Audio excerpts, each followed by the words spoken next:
Hi friends, आज की कहानी है देश के दो युवा सफल बिजनेसमैन के बारे में जिन्होंने भारत की रिटेल बिजनेस को इंटरनेट के द्वारा एक नई प्लेटफॉर्म की मुहैया कराया। 1 लाख करोड़ रुपए की कंपनी खड़ी कर ली। देश की प्रतिष्ठित संस्था से पढ़ाई पूरी करने के बाद में दोनों दोस्तों ने सबसे पहले दूसरे कंपनी में काम करते हुए तजुर्बे दिखाई और फिर उन्हीं तजुर्बों को इस्तेमाल करके अपनी खुद की सेविंग से बिजनेस की शुभारंभ किया। हम बात कर रहे हैं देश की सबसे बड़े लोकप्रिय ऑनलाइन शॉपिंग वेबसाइट फ्लिपकार्ट के संस्थापक बिनी बंसल और सचिन बंसल की सफलताओं के बारे में। पंजाब की चंडीगढ़ में पले बड़े सचिन और बिनी ने पढ़ाई पूरी करने के बाद में आईआईटी दिल्ली से इंजीनियरिंग की डिग्री हासिल की। उसके बाद सचिन ने टेकस्पेन नाम की एक आईटी कंपनी से अपनी करियर की शुरुआत की। कुछ महीने तक वहां काम करने के बाद में सचिन दुनिया की सबसे बड़े ऑनलाइन वेबसाइट अमेजन में इंजीनियरिंग की नौकरी करने लगा और फिर उसके बाद सचिन ने अपने बचपन के दोस्त बिनी को भी वहां काम करने के लिए सुझाव दिया। करीबन 6 महीने तक काम करने के बाद दोनों ने खुद का बिजनेस शुरू करने की इच्छा से नौकरी छोड़ने का फैसला किया।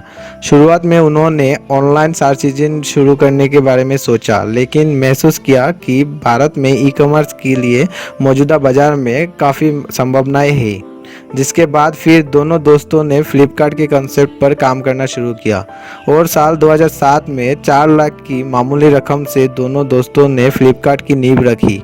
स्टार्टिंग में ये कम बजट के वजह से उन्होंने सिर्फ ऑनलाइन बुक्स बेचने का निश्चय किया और बेंगलुरु में छोटा सा अपार्टमेंट लेकर उन्होंने वहीं से सब कुछ मैनेज किया। इतना ही नहीं, उस समय दोनों खुद ही बुक्स की डिलीवरी करने जाते थे। 2 साल तक बिना रुके काम करने के बाद में फ्लिपकार्ट इन्वेस्टर्स को आकर्षित करने में सफल रही और साल 2009 में एसएल इंडिया ने फ्लिपकार्ट में $1 मिलियन का निवेश किया और फिर साल 2010 में टाइगर ग्लोबल ने $10 मिलियन का बड़ा निवेश करते हुए एक नई दिशा प्रदान की।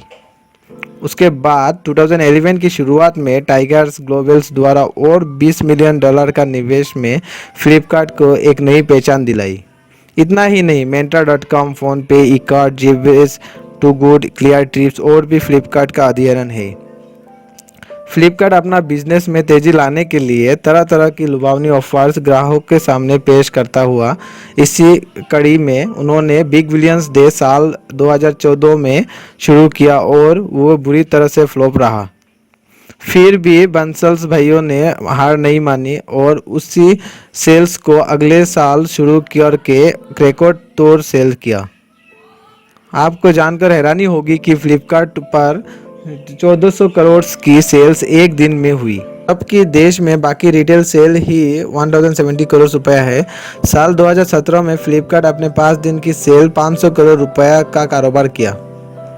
फ्लिपकार्ट का सफलता और भारत की बढ़ते हुए आर्थिक स्थिति को देखते हुए कई बड़ी कंपनियों ने फ्लिपकार्ट को खरीदने की कोशिश कर दी। उसके बाद अमेरिकन कंपनी वॉलमार्ट ने करीब 1 लाख करोड़ रुपया से फ्लिपकार्ट की 66% शेयर्स खरीदी और दुनिया के सबसे बड़े ई कॉमर्स डील्स को अंजाम दिया।